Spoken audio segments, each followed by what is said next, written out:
Welcome to the God Pill. Soon I will be reading a series of 4 essays by a Japanese herbivore man, Kyo, that were written on a MGTOW forum some years ago. These dissect the female rationalization hamster, or as he also refers to it, the female psychosis, quite well. Before I make those videos, though, because I neglected to write down some points when crafting my last video, Why Sin is Feminine, The Way of the Crab, which serves as my foreword to Kyo's essays, I'll lay out a few now in the second part of this foreword. If you watched my video, Why Sin is Feminine, then you heard me read the passage on the devil in Ezekiel 28. In one verse, it says the adversary was initially perfect, full of wisdom and beauty. But what happened? His beauty brought about pride. It corrupted his wisdom, that is, he deviated from truth, for truth was no longer in the father of lies. He ceased to apply his knowledge in line with the nature of reality and the divine standard, and unrighteousness was found in him. Only natural, as when one does not hold fast to the truth, what is that if not unrighteousness, negating the very beauty he once had as a once faithful spirit son of God, ironically. Now where do we see this in life? Pride, ingratitude, entitlement, and overvaluation of oneself rooted in perception of one's beauty and perhaps excessive praise. Well, women, of course, all the benefits of their outer aesthetic beauty unfortunately often come at the expense of their inner beauty, leaving them vulnerable to delusion and a lack of virtue. The feminine are all too familiar with this path of sin. Of course, men are not as graced as women in the aesthetic sense, but we ensure the survival of ourselves and those under our care by aligning with reality, to master our environment and cultivating virtue to build, maintain, and navigate our communities in a positive way. Never feel any unworthiness for not having the advantages of the fairer sex. If you are a righteous man, odds are your inner beauty leaves you precious in God's eyes. These points are all well expressed by the transcendental values of classical thought, the first hints of which Pythagoras reached while studying mathematical fields.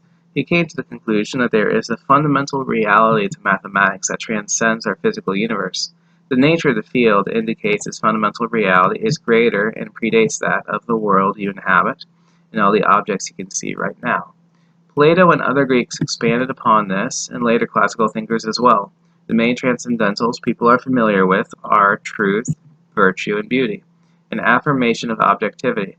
Sorry body positivity, people. Aesthetic beauty is an objective thing, empirically proven and mathematically defined.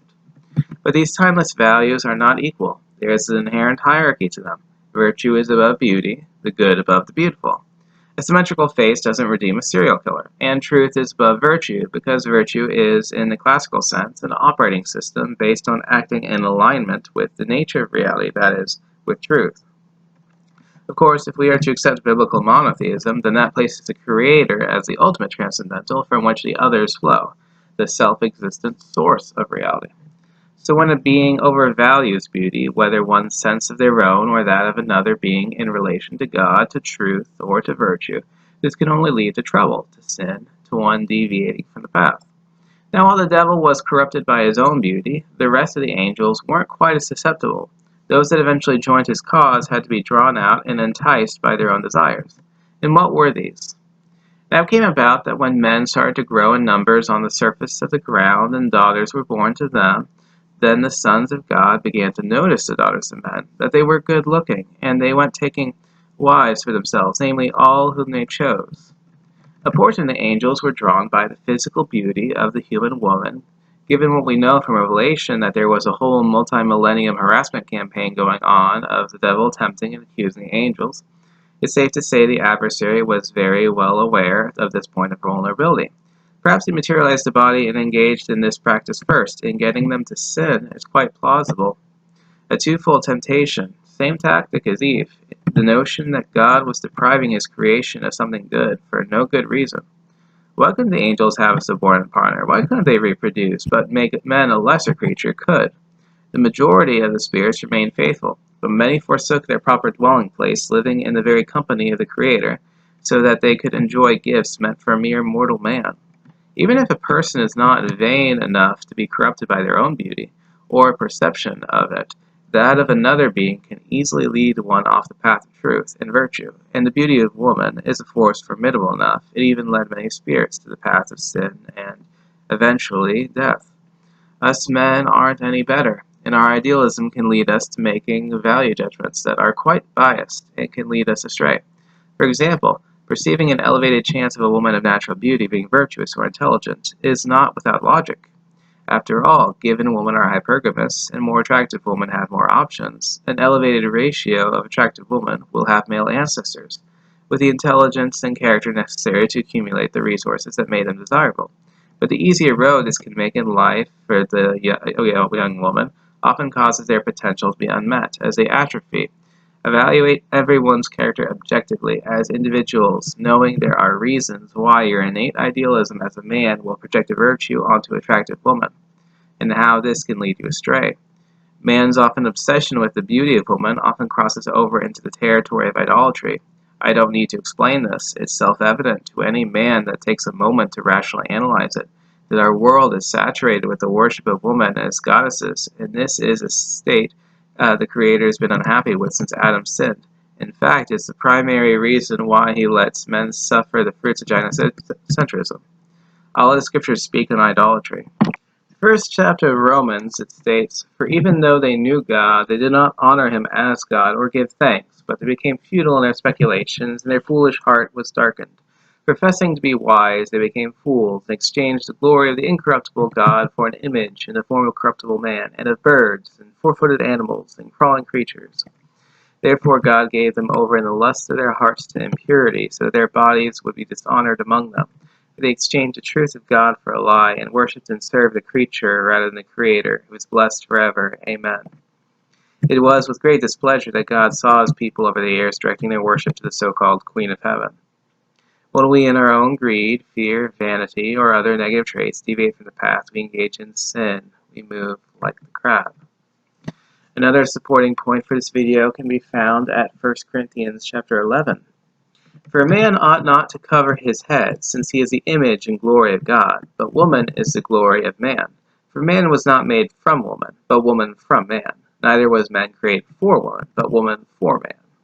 That is why a wife ought to have a symbol of authority on her head, because of the angels." Verse 15 says, "But if a woman has long hair, it is her glory, for her hair is given to her for a covering." See that man is the glory of God, woman is the glory of man, but what is the glory of woman? Her hair, or rather, what it represents, her individual beauty.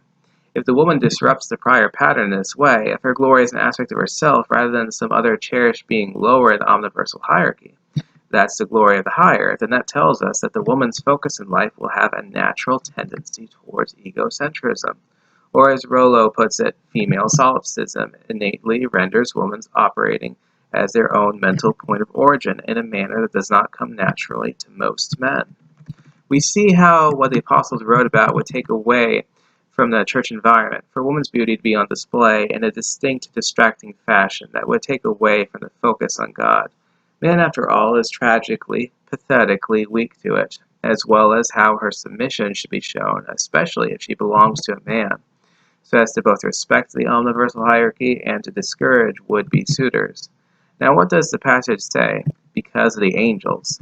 There's a fractal pattern to this, and when a woman does not follow the apostles' direction, she is setting a bad example for the faithful angels in heaven as far as their own service, dealings, and thoughts. The most important point, though, is simple. The woman's glory is not a lower creature, a child, or an animal. It is not the true, and it is not the good. It is her own beauty, and it is this that makes her susceptible to the same calamitous path as the adversary.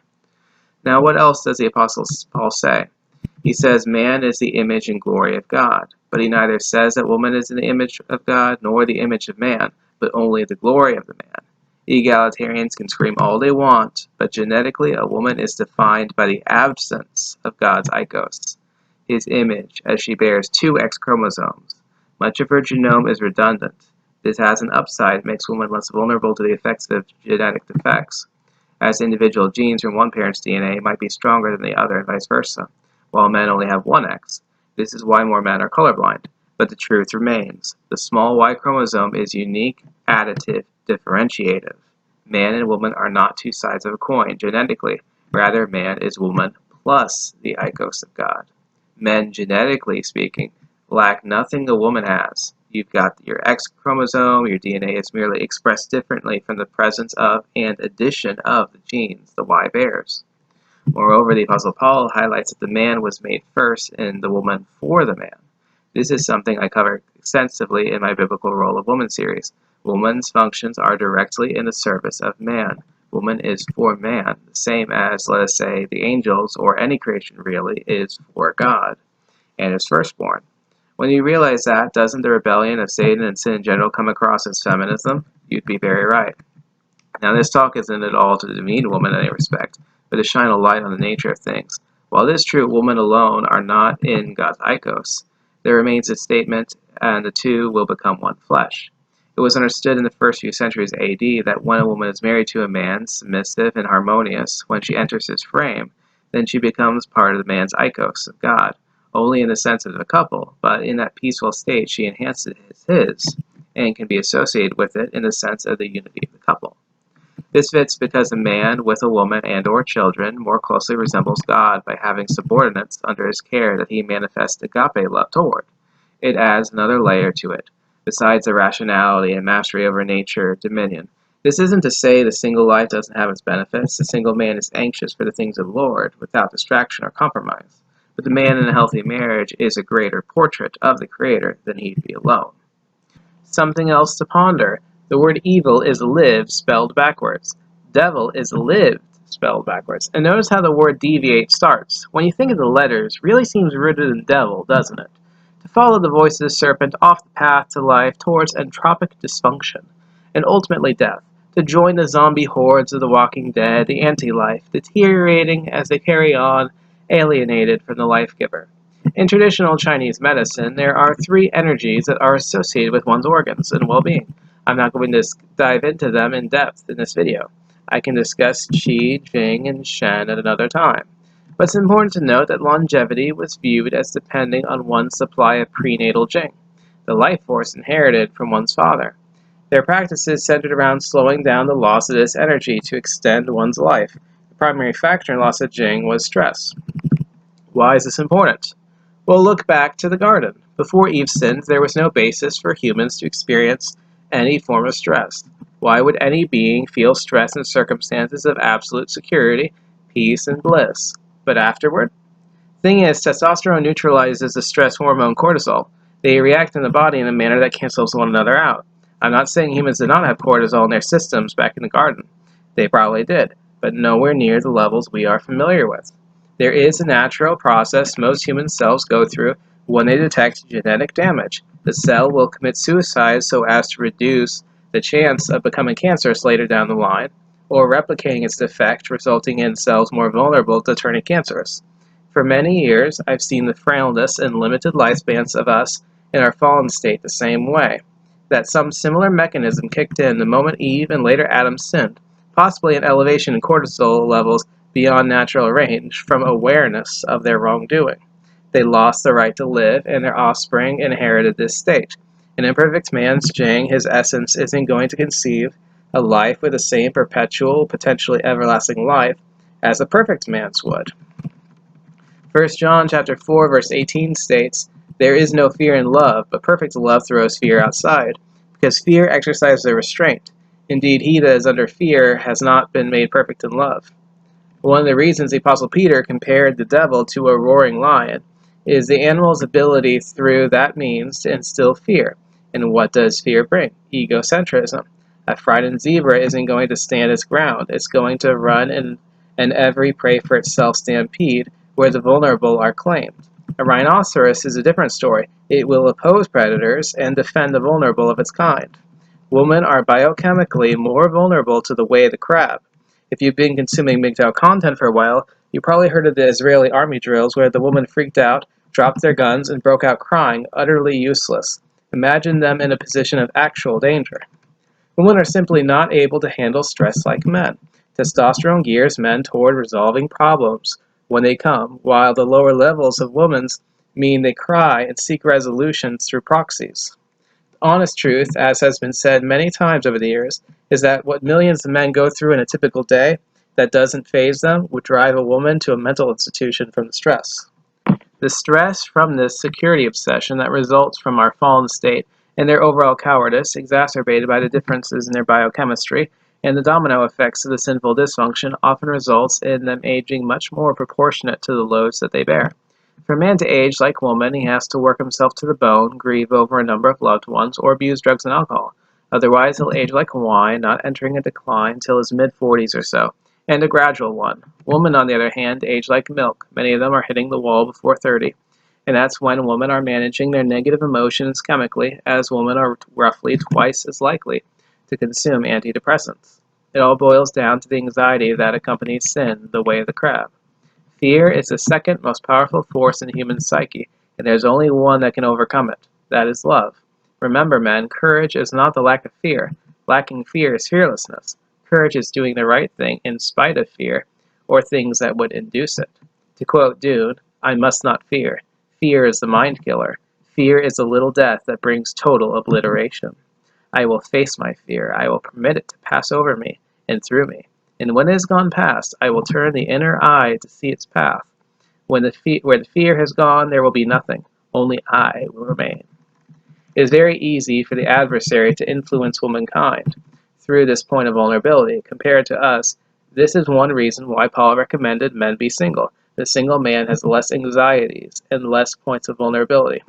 As an atheist, turd-flinging monkey may jokingly call testosterone the hormone of the gods, but in a number of ways that label is very sound. It is testosterone that counteracts the primary obstacle to a human feeling, manifesting and acting out of agape love. And God is agape. The chemical is the very root of why mankind is more drawn to and naturally righteous than woman. So never let society shame you for possessing this biochemical treasure. The major recurring theme of deviation from the path is a state of unrest, where one, whether under the pretense of seeking equality or not, seeks to actually invert the natural hierarchies of the omniverse. One has only to look at the devil's attempts to bribe Christ, the very being that created him through his Father's Spirit, into performing an act of worship toward him. Can you imagine the nerve? In any case, remember guys, if woman is your glory and you are Christ's glory and Christ is God's, then that tells you your nature is as beautiful to Christ as women are to you, and as he is to his Father. This is backed up by Proverbs 8. When it speaks of the prehuman Christ, it says that he was especially fond of, or that he found great delight in, the sons of men. You are worth more than many sparrows. I can say that much. Ego is fine in a proper degree. I don't mean it's okay to have an overinflated ego. I mean that our egos are a result of being a distinct entity from the other billions of people on the planet. The proper path of man isn't some Eastern religious pursuit of nirvana, of ceasing to exist as a distinct entity and to be reabsorbed by the source. That's the opposite of God's will, and pretty clearly so. When you recognize him as a creator that made entities distinct from himself, that shows God wants you to have an ego in the sense of differential self-identity.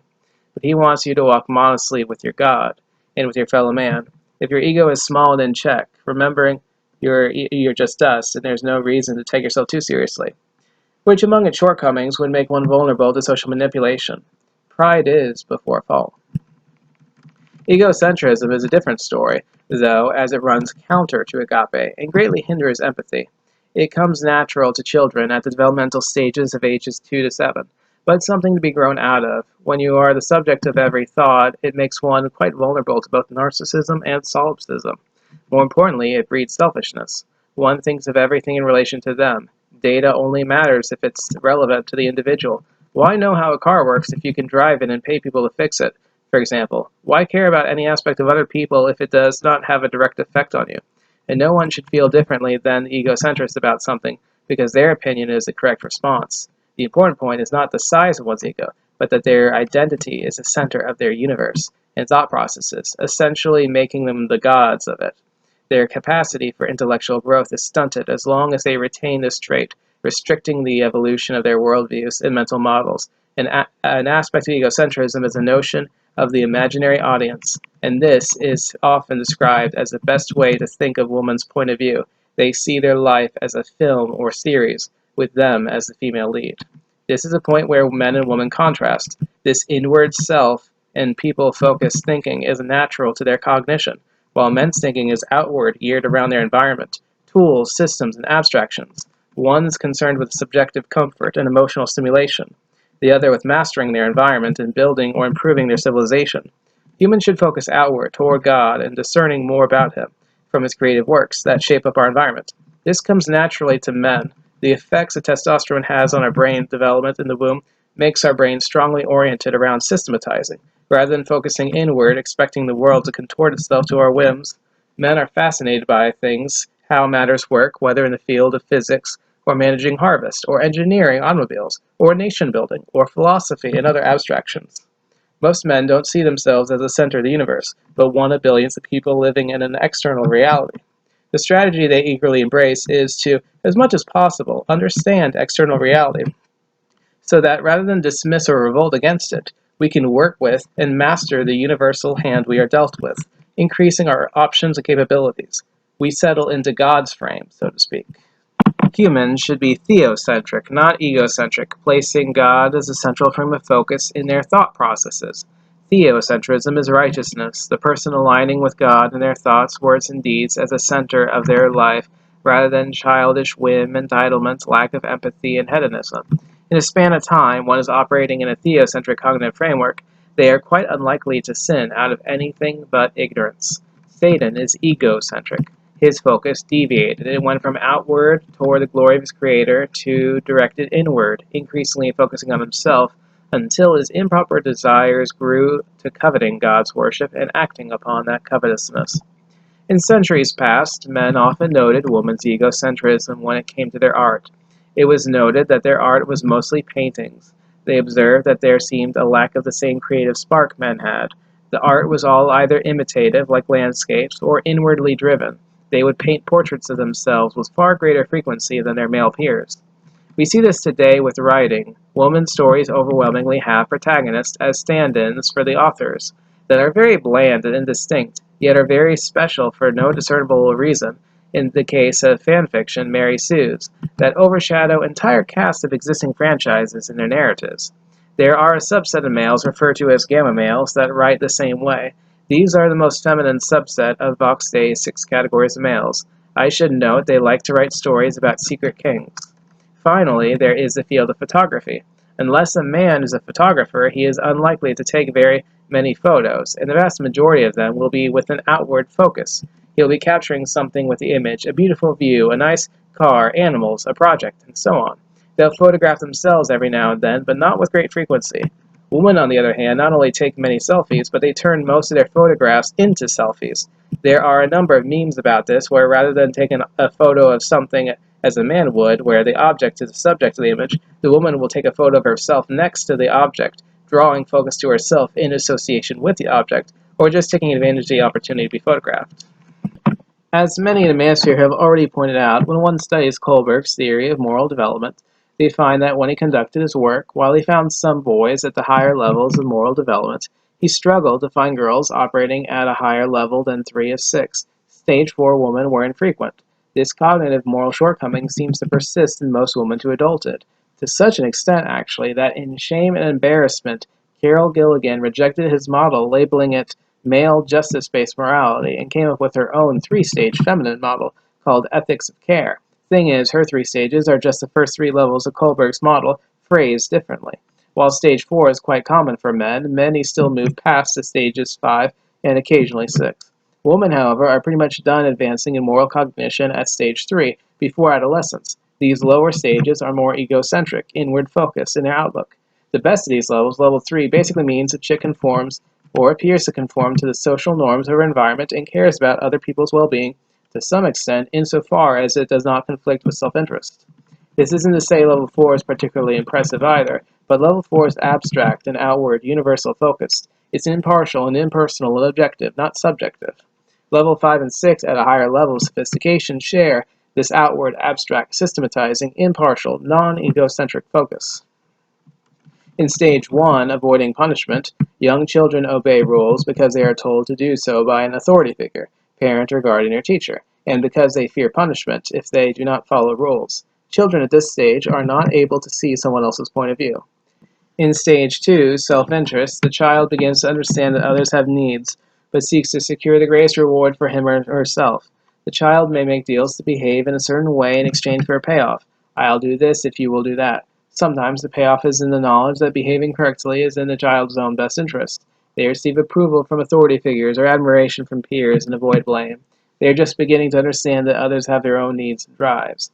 In stage 3, social conformity, children begin to be concerned about being accepted by their friends and peers and living up to their expectations. In stage 4, law and order, individuals abide by the rules of the society in which they live. These laws and rules become the backbone for all right and wrong actions. Children and adults feel compelled to do their duty and show respect for authority. This reflects a shift from that of their immediate social group to society at large. Stage 5, social contract individual rights.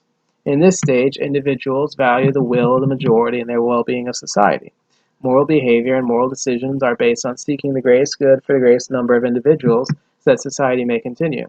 In stage 6, universal ethical principles, the individual governs themselves by what they consider to be universal moral principles, usually involving rights and respect. They obey laws and social rules that fall in line with these universal principles, but not others they deem as aberrant.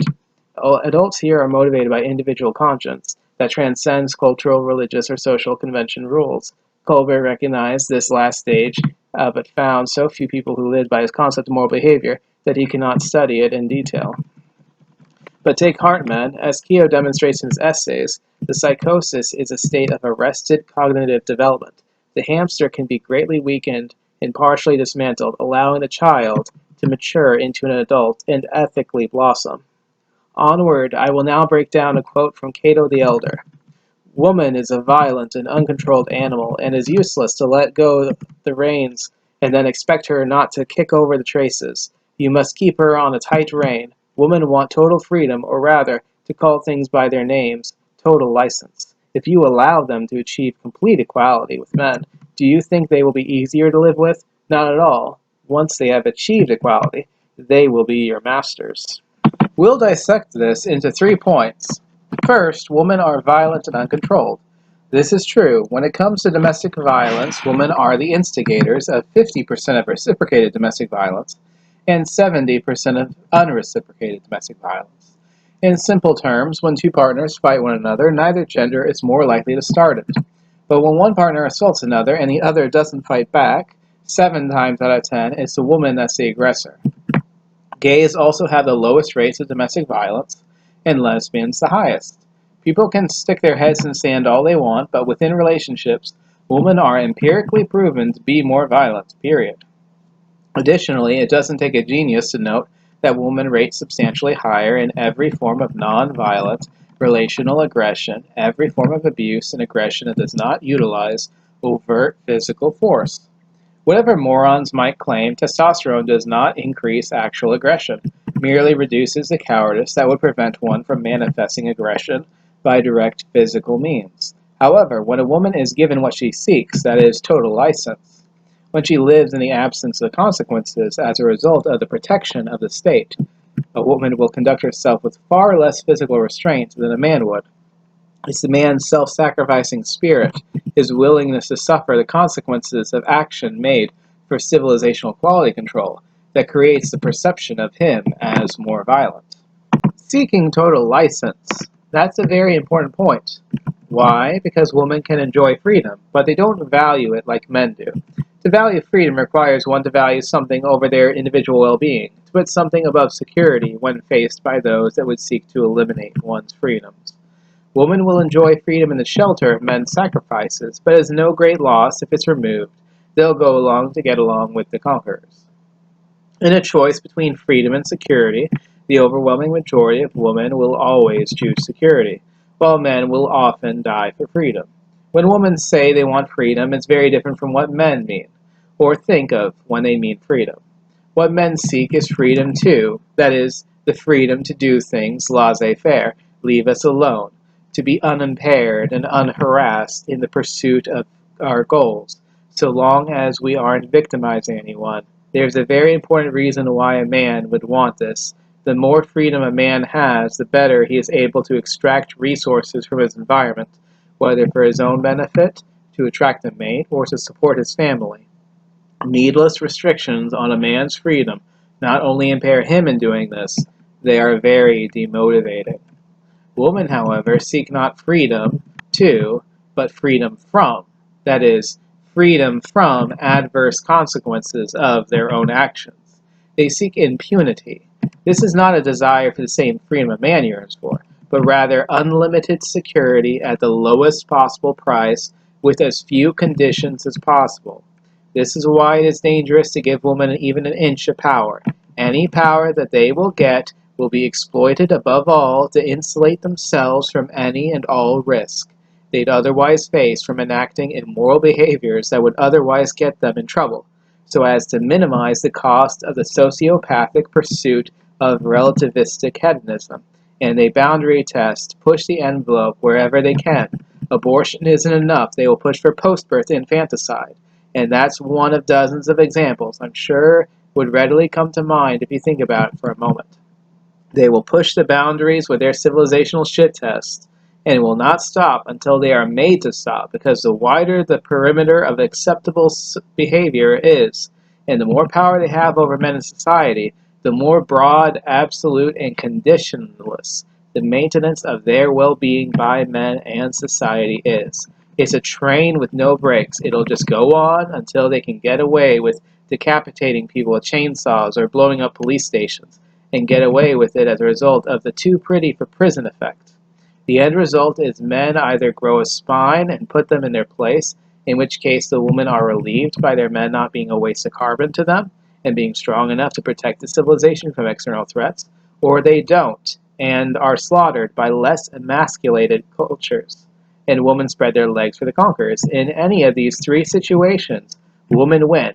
They always win, yet the insatiable greed from the instinctual brain functions forever keep them from experiencing satisfaction or contentment. Their victory is their defeat. Their defeat is what brings true pleasure. You can say there are two spheres of human life, the external world and the nest. Men are creatures of the world, women of the nest. This is why expanding their freedom doesn't go well, because when a woman leaves the nest, she demands that the world be nestified to accommodate her. The men indulge her, and every inch of ground women gain in the engineering of their safe spaces is at the expense of what the individual men can gain from mining the world. This reduces most men's potential to the point that they can't form their own proper nest for forming a family. The family unit collapses, and the unsustainable abomination of a nestified world collapses in time. The third point in Cato's quote is simply that when women attain equality, they would become supreme. They would become men's masters.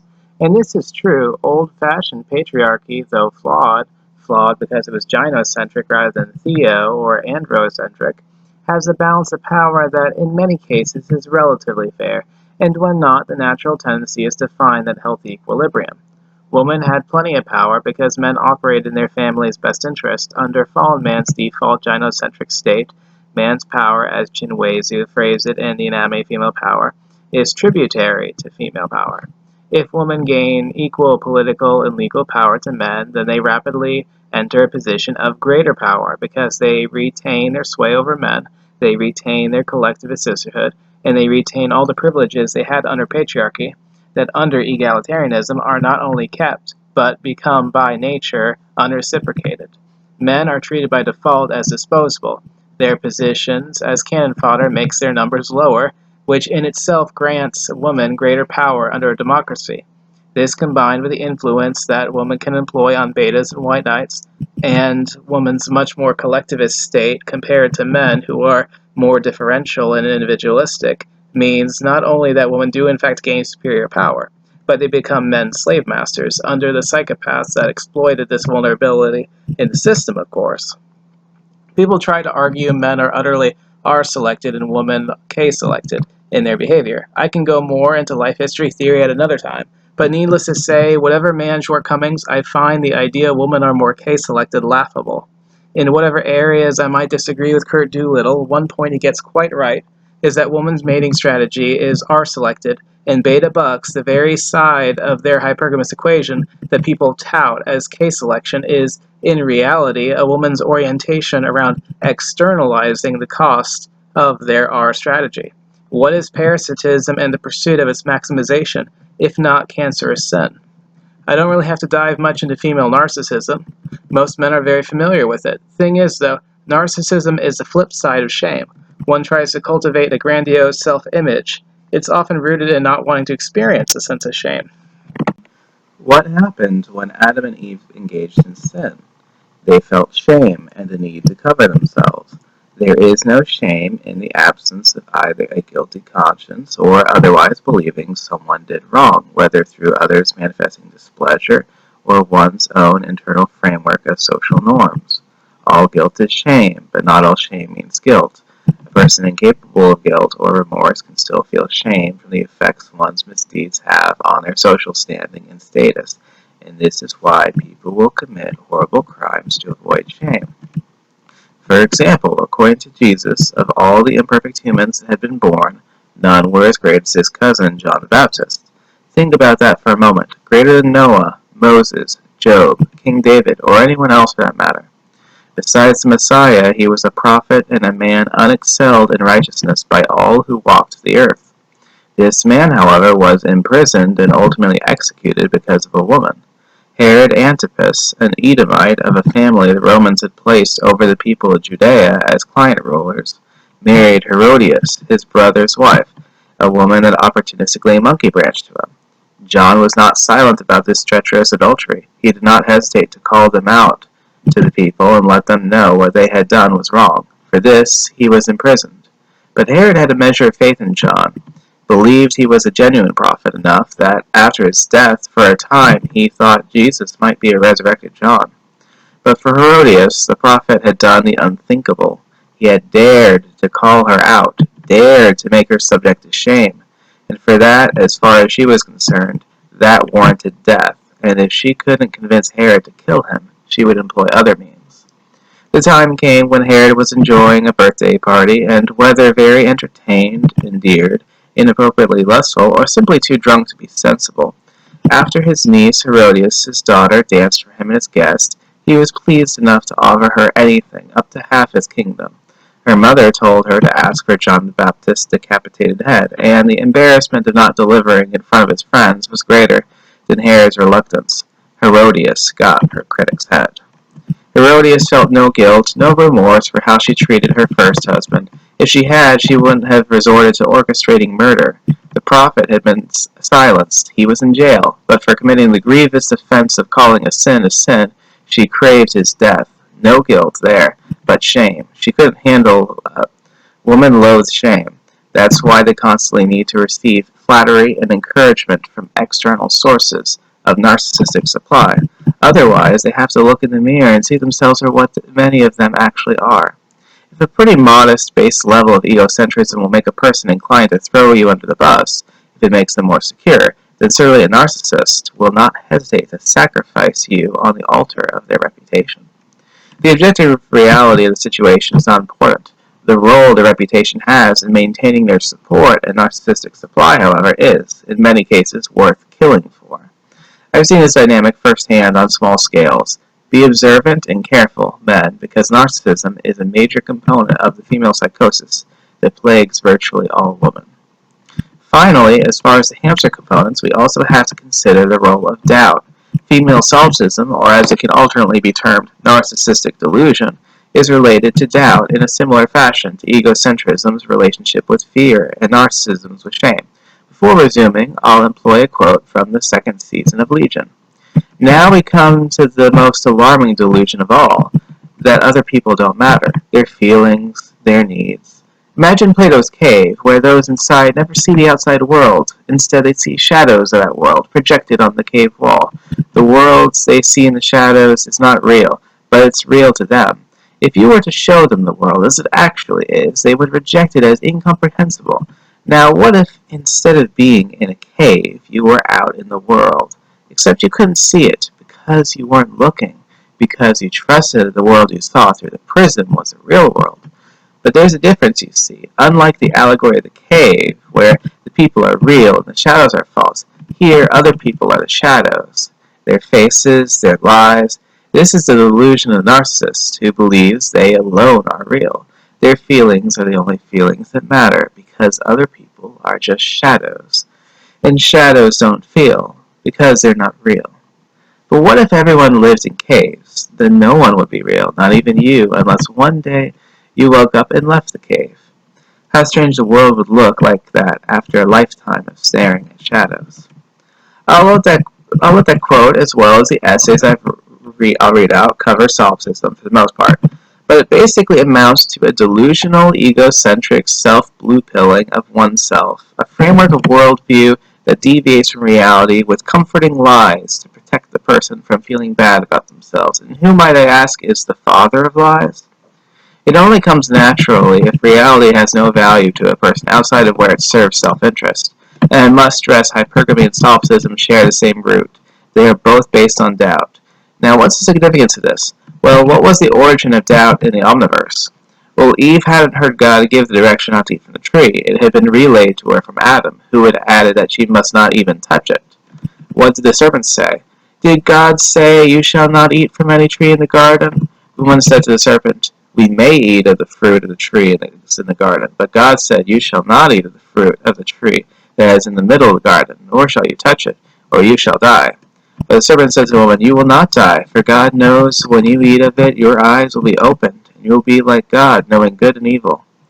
Ever since women have had to deal with that whispering voice of doubt in her head, whether from wicked spirits, from their female friends, or even the very hypergamous instincts embedded in their fallen state, what does this voice want? It wants them to abandon their mate. What does the voice of the friend ask them every waking moment? Is this guy the best I can do? Insidious, isn't it? This is another reason why agape is much easier for men. Agape bears all things, believes all things, hopes all things, and endures all things. Agape never fails. When the desire is fertile enough to give birth to sin, her solipsism will construct whatever delusion or vision of history is needed to enable her to conduct her deed, poisoning her memories with new emotions, selectively forgetting good things, or concocting accusations to make against her partner. Anything to protect her ego, as she lacks the desire or will to resist the serpent's siren call to monkey branch or otherwise explore her options. Christ, however, contrasts quite sharply from all this dysfunction, and he leaves the ultimate example for us. Keep this mental attitude in you that was also in Christ Jesus, who, although he was existing in God's form, gave no consideration to his seizure, namely that he should be equal to God. No, but he emptied himself and took a slave's form and came to be in the likeness of men. More than that, when he found himself in the fashion of man, he humbled himself and became obedient as far as death. Yes, death on a torture's sake. For this very reason also God exalted him to a superior position and kindly gave him the name that is above every other name, so that in the name of Jesus every knee should bend, of those in heaven and those on earth and those under the ground, and every tongue should openly acknowledge that Jesus Christ is Lord, to the glory of God the Father. The greatest inequality is treating unequal things equal. The very nature of beings other than God existing and the individuality from free will necessitates an infinite number of variables of differentiation, countless inequalities, and Scripture never supports any egalitarian dogma. We are supposed to treat God and all of his creatures with dignity and focus on being the best version of ourselves, not getting butthurt over any differences, like Satan, who sought equality with God, and in part utilized the very temptation within himself to lure Eve with the desire to be like God. Make no mistake, atheism is the man's mirror of the devil's war against reality, and feminism's revolt against men, God's earthly image bearers, is the mirror in woman of Satan's revolt against reality. Never indulge feminism or any form of egalitarian gender doctrine. Society wants you to join it as it strays from reality in this and in other ways laid out so far from why sin is feminine. Going back to ancient Babylon, if you have watched the Manosphere videos for a while, you have probably heard how we know at some points their nation adopted a family court system, which is suggestive of a feminist transition that contributed to the ultimate fate of their empire. But there is more circumstantial evidence of this than that. You see, the last dynasty of Babylon was not the same as Nebuchadnezzar's. After Nebuchadnezzar died, a few of his descendants were assassinated, and a new dynasty was formed from among the conspirators. Nabonidus became king, with his son Belteshazzar serving as the de facto ruler when he was outside the capital for many years of his reign. Nabonidus was the son of a priestess of a moon god named, wait for it, Sin. Now, in the ancient world, the Babylonian supreme deity for thousands of years was Marduk. but Nabonidus insisted on making sin the supreme god of his people's pantheon. Yes, the Babylonian people were not going to make a goddess the supreme deity of their culture. Yes, sin is a god, but that does not change that the promotion of the pagan god sin served the feminist agenda in three distinct ways. First, the moon god's primary role was his association with women's fertility cycles. The moon cycles roughly correspond in length to women's fertility cycles, so the moon was seen as governing woman's anatomy and fertility. By presenting the traditional moon goddesses of the ancient world as a male, and then elevating him, this sect Nabonidus' mom was a part of, through him, were able to essentially exalt woman's lady parts, and hence themselves, to the most central and exalted place in the universe. Compare that to the previous supreme god of Babylonians, Marduk, whose creation tale of defeating Tiamat and imposing order on primordial chaos was of such a caliber that the Bible even references it several times, God asserting that it was him that metaphorically carried out the feats attributed to Marduk. And then you replace this archetype with a cross-dressing fertility goddess, exalting ovaries over the very creation of the universe. How demonically gynocentric. Second, the daughter of Sin is Ishtar, who was a goddess of not just love, but also war. She was Ares and Aphrodite rolled into one, essentially. This would draw men's worship to the feminine, not just for success in his love life, but in the prayers, in war, hoping for success and survival. And so the divine feminine annexed the full range of most men's religious concerns, including conventionally masculine roles. Woman played no part historically in most civilizations. Third, the moon god Sin was part of a triad. His son was the sun god Shamash. The third figure in the triad was Shamash's consort Ishtar. Because Ishtar was, among other roles, a love goddess, and according to the Epic of Gilgamesh, a slut that had had many mortal lovers in the past, that would make Shamash, the solar deity, a total cuck. Elevating Sin to the central figure in the Babylonian religion would place Shamash and Ishtar on center stage, affecting the culture, where wives would feel more comfortable cheating and men could be more easily pressured into accepting cuckoldry. This feminist phase was short-lived, however. The city of Babylon had many more walls than the rest of the ancient world. Capitals and multiple walls had additional layers. The city even had a wide perimeter wall meant to enclose a lot of land outside the city for agricultural purposes, and its people were prepared to handle a siege. They had enough grain stockpiled to feed the population for 20 years, but they were nevertheless conquered in one night by Persian forces. The gates had been left open for the Persians when they came in, after diverting the water that fed their moats. And I'm speaking gates, plural. For them to reach the palace, they had to have come through more than a few gates of all of these layers of defense. Babylon was ready for a siege. They could have handled any that were thrown their way. But that the Persians were able to take it this easily tells us the people were so discontented with the regime of Nabonidus and Belteshazzar that they saw it as better to just let the Medes and Persians in to take over. Cyrus himself had promised them that he would reestablish the more patriarchal worship of Marduk in the land. It seems this made the people quite eager with the prospect of regime change. That's what happens to civilizations that stop serving men's interests, that go too far, and the men have no stake in maintaining or defending them. Going back to the topic of truth, virtue, and beauty, and where beauty stands, Solomon had a bit to say on the topic. In Proverbs he states, "Like a gold ring in a pig's snout is a beautiful woman without discretion."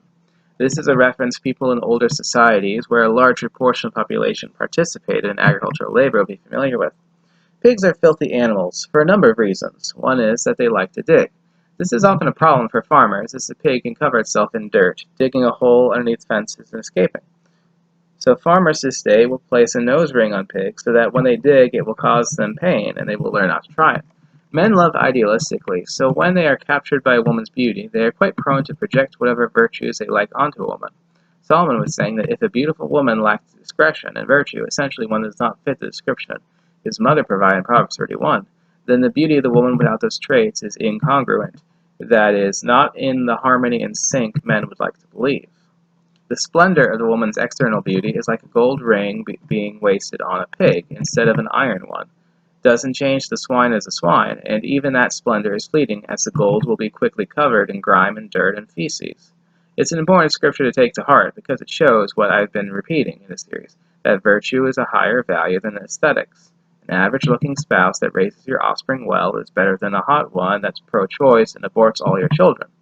Feminist screeching aside, we all know a lady's better than a whore. The Apostle Peter reinforced that scripture when he urged the woman in the congregation in his letter, stating, "Let not yours be the outward adorning with braiding of hair, decorations of gold, and wearing of fine clothing, but let it be the hidden person of the heart, with the imperishable jewel of a gentle and quiet spirit, which in God's sight is very precious." The apostle wanted the Christian woman of the first century to put the same time and effort into their character as they had been placing on their appearance. After all, the inner adornment of one's character is incorruptible, in the sense that it is not subject to the ravages of age. God does not share the weaknesses and susceptibilities of many men. He is impartial, so developing such objective inner value will not go unrecognized by the Ancient of Days. Turning our focus to the four elements, what is the other feminine element besides water? Earth. This is associated strongly with materialism and practicality. There are certainly positive attributes of Earth, but let's think about it. Worldliness and materialism are frowned upon in Scripture, not because we should ignore any concerns or needs of our lives, but an earthly focus can be at the expense of our spirituality. If someone's working 80 hours a week, they don't have much time to pray. If someone's hoarding material possessions, it won't leave them any better off if they expire the next day and can't take stuff with them. One symbol associated with Earth is a form of coin called pentacles, and it's to draw attention to the association with money and other resources. Christ said you cannot slave for God and riches. It gets more profound though. The word materialism's root is matter, and the word matter comes from the Latin word mater, meaning mother. The very mental framework of the notion of materialism in the world of ancient Rome came from woman's consumerism and focus on possessions. This inclination to be weighed down, as it were. But our word virtue comes from the Latin word vir, meaning man. We are drawn toward excellence. It makes a lot of sense that virtue in its origin would be so strongly associated with man that it could almost be said to mean manly. Because the word righteousness is very similar. Righteousness means to be like the Creator in one's mindset and conduct, to align and mirror Him as a good image. So virtue would be to be manly, to be good icons of God. Related words in the etymological evolution of virtue, like virtus and valor, are most strongly associated with courage. I cannot stress how foundational courage is to moral virtue. Also, Jesus and a number of people in the New Testament use the word testify at times for speaking the truth on things, and the word testify comes from the Latin word for testicles. Because Roman soldiers were so honest, they would often swear upon their testicles, risking their removal if their word was untruthful. These ideas are also conveyed in the characters that make up the written part of the Japanese language. For example, the Japanese word for cheap is a character for a woman with a roof drawn over it, conveying the notion it can cost a man less when a woman is at home than out shopping.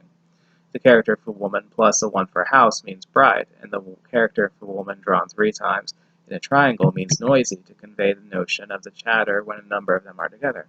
This triple character trait is used with other words in their language. For example, forest is the character for tree, drawn similarly 3 times in a triangle. Anyway, the point is that the Japanese were in agreement when it came to the inherent earthiness, materialism, etc. of woman. Interestingly, in Scripture, fire is often associated metaphorically with quality control and refining. It consumes what is unworthy and least desirable things. And the word spirit means wind, because, like wind, you can't see it, but you can feel and observe its effects. God's voice would be heard by Adam in the garden in the breezy part of the day. His ways are higher than man's, just as air reaches far above the watery deep in the surface of the earth. Earth and water are dense. They have that inward focus on feelings and material security. Air and fire are expansive. They occupy a lot of space, an outward focus, like a man's ambitions, passions, logic, and fascination with exploring his external world. What of man? The masculine elements are fire and air. Now think of either of these things. Air reaches all the way to the uppermost layers of our atmosphere. Flames and their resulting smoke rise from their fuel sources, while gravity weighs down earth and water, yet the air nourishes the earth, and the heat of the sun turns water gaseous and elevates it for a time as vapor. The CO2 in the air nourishes plants and enables them to grow to be quite tall, earth rising, so to speak. The parallel, of course, would be that either aspect of the masculine nature has the potential to pull a woman upward towards spiritual and material growth. Another thing to think about is how the moon reflects the light of the sun at night. Likewise, a good wife will reflect the light of truth in bringing up her children with their father's values. As we near the conclusion of this video, one important thing to bring out on why sin is feminine involves an obscure Hebrew word that is quite significant when we understand it in the Bible, though it appears only 3 times in its text. This word is tetraqua. When most people read Genesis or are taught about it, they are brought to the conclusion that when Eve's curse was stated, it was that she would desire her husband and he would dominate her. This misconception has been used for centuries to support the overall notion of feminist patriarchy theory, the claim being women love men more than is natural and men are such awful brutes.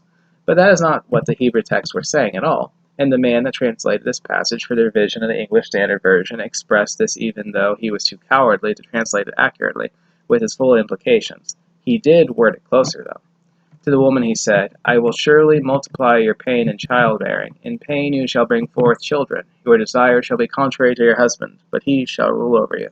The translator brought up that the word tetraqua, that people render as desire there, only appears 2 other times in the Hebrew text. One of those occasions is the very next chapter, Genesis 4.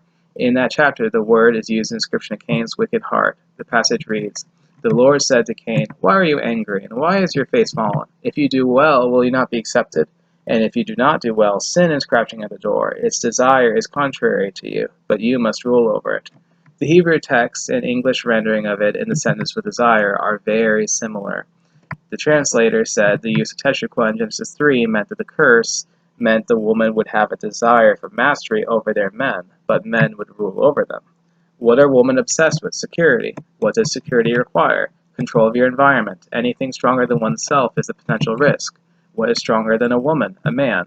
Fallen women, as far back as Eve's lifetime, possess a powerful drive to acquire and exert. However much control over men is in their ability to secure. When women do get power, it destroys the society or leaves it vulnerable to conquest, at which point the rule of men is restored until the next round of feminism. Turd-flinging monkey goes into it with his charts of the civilizational cycle, an endlessly repeating cycle of hard patriarchy to soft patriarchy, to matriarchy, resulting in civilizational collapse, resulting in hard patriarchy as the cycle repeats. And to Adam he said, Because you have listened to the voice of your wife, and have eaten of the tree of which I commanded you, you shall not eat it. Cursed is the ground because of you. In pain you shall eat of it all the days of your life. Thorns and thistles it shall bring forth for you, and you shall eat the plants of the field. By the sweat of your face you shall eat bread, till you return to the ground. For out of it you were taken, for you are dust, and to dust you shall return. What do we have here, gentlemen? The origin of the burden of performance. Back in the garden, Adam never had to toil. All he or anyone had to do to feed themselves was simply grab some fruit from the garden. His most laborious task we know of was naming the animals, something an elementary schooler could do with enthusiasm. But because he chose Eve as his master over God, it was only fitting that he slaved for his goddess, and God was not going to make it easy for him. He would pay a price for that value judgment, as would every man that followed, though it was lightened a bit after the flood. People would not give a crap about men, as we see they would exploit our labor and treat our lives as highly expendable. Why? Because we are but dust. God treated us with dignity, but Adam, and sadly most of his descendants to this day, to one extent or another, worship creations over the Creator, and for that we must be reminded our place. It would be in pain that we would carry out our work, and why? Because despite not being deceived, he listened to the voice of his wife, and disobeyed the only rule his father gave him. Women lust for power they are not meant to possess. Men are weak to women's beauty and wombs and succumb to being idolatrous enough to give it to them, and they suffer for it every time. Solomon wrote in Ecclesiastes quite a bit about how futile many aspects of life are for humanity in our present position, how it's as futile as chasing after the wind, thinking one can catch it. Paul in his letter to the Romans had this to say, For the creation was subjected to futility, not willingly, but because of him who subjected it, in hope. The point of the curses God laid out in Genesis serve an instructional purpose, going back to what I mentioned before, about pigs. Just like a farmer would put a nose ring on a pig to keep it from digging, so the curses are meant to slap every man and woman, individually and collectively, in the face until they learn to not be like Adam and Eve were. The woman is punished for trying to be like God every time she follows her drive to gain power over man. If she succeeds, it kills her attraction to him, and every time she pushes society enough into feminism, it makes certain the return of patriarchy in a form harsher than what she and often many generations of her ancestors were familiar with, until she learns to stop coveting godhood and choose love over power. The man is cursed to live out his days, laboring and often killed, unhonored for his goddesses. The more he gives in to woman's wishes, the worse his yoke of slavery to his goddess is, until The lesson is learned that she is not a goddess, but a gift from the Creator under his dominion. And if he wants a life with the dignity his ancestor was meant for, he must worship the Creator over the creation. Whenever a woman finds it in herself to surrender to God's image, to not be like Satan in rejecting and inverting the hierarchy of nature, and whenever a man learns to direct his worship upward toward the Creator, not to mere humans to whom no salvation belongs, that is when they find relief from much of their pain. It's a struggle every human faces this side of Armageddon. But those who walk worthily on the narrow road and endure to the end will get to enjoy the glorious freedom of the children of God and find exquisite delight in the abundance of peace. I remember a comment when reading Dalrock's blog a year ago, where someone mentioned that there is a saying that man has a foot in heaven and one on earth, and a woman one on earth and one in hell. The point isn't to merely put down anyone, but in addition to pointing to men and women's natural inclinations, it also references the hierarchy of the natural order in a sense. After all, the head of the man is Christ, and Christ is in heaven. Man serves as the bridge for a woman to Christ, and a woman the bridge of man to the devil. And as coincidental as the terminology, this is hilariously on point with this series title, Why Sin's Feminine? Because in Paradise Lost, sin and death built a bridge to paradise. Anyway, what this means is it's very challenging for a woman to have the spiritual merit, or her psychology is so screwed up biologically that it's as if she's half damned already. Spiritually, the majority of them need a man to save, instruct, teach, shepherd, and yes, discipline them. But the dynamic goes the other way as well. Just as a man can metaphorically lift her up as she takes his hand and she follows him toward salvation, so the woman can drag a man down. They are ultimately the bait the devil uses. There is little else on this earth that can entice a man to sin. Keep both sides in your mind. Be wary. But if you do get with a woman, conduct yourself as if you're also her priest.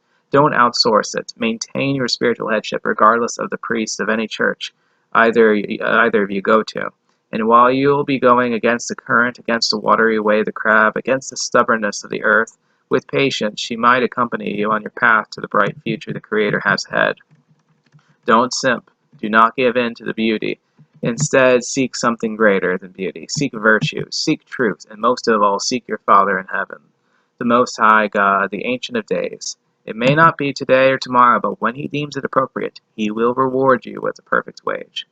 I hope you enjoyed this content. If you found it worthwhile, make sure to like, share, subscribe, donate, and comment. Thank you for watching, and until next time. My quote for the day is, "It is amazing how complete is the delusion that beauty is goodness. A handsome woman talks nonsense. You listen and hear not nonsense, but cleverness. She says and does horrid things, and you see only charm. And if a handsome woman does not say stupid or horrid things, you at once persuade yourself that she is wonderfully clever and moral." Leo Tolstoy, The Kreutzer Sonata.